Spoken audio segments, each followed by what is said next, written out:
Okay, I've done a lot of sanding on this, but I'm down to the finest grit of sandpaper.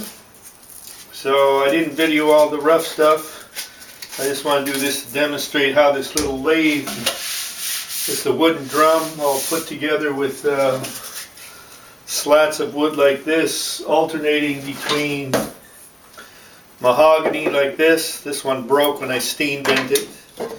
And this one's oak.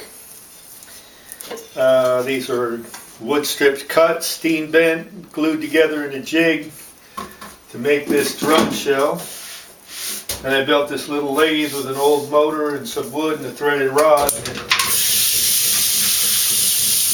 this I'm doing by hand. I did some with a sandpaper on a stick. Getting a lot of dust here.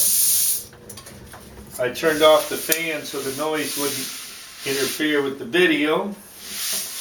But this is 220 grit. And I'll have to do some hand sanding.